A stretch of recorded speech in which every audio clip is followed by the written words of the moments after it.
Hi, నేను విద్యను. Video చూసి వెళ్ళిపోకుండా ఛానల్ని సబ్స్క్రైబ్ కూడా చెయ్యండి. చాలామందికి ధనవంతులు కావాలన్న కోరిక ఉండదు. 90% జనాభా ధనవంతులుగా ఉండటం ఒక పెద్ద తలనొప్పి అనుకుంటారు.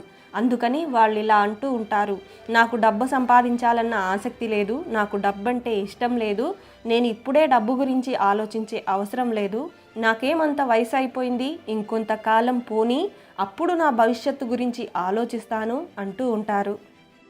ఇలాంటి మాటల వల్ల మీరు సమయం, నేర్చుకోవడం అనే 2 విషయాలు పోగొట్టుకుంటారు.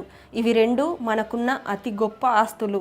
మీ దగ్గర డబ్బు లేనంత మాత్రాన నేర్చుకోవడం అనే విషయం వాయిదా వేయడానికి దాన్ని సాకుగా చెప్పకూడదు. మనకున్న సమయాన్ని ఎలా వాడుకోవాలి అనేదాన్ని మనం తెలుసుకోవాలి.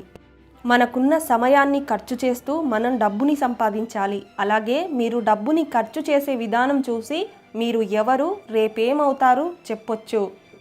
ఆర్థికంగా మన చేతికి వచ్చే ఒక్కో రూపాయి మనం భవిష్యత్తులో ధనవంతులుగా బతుకుతామా, పేదవారిగా తయారవుతామా అనే విషయాన్ని తెలియజేస్తుంది.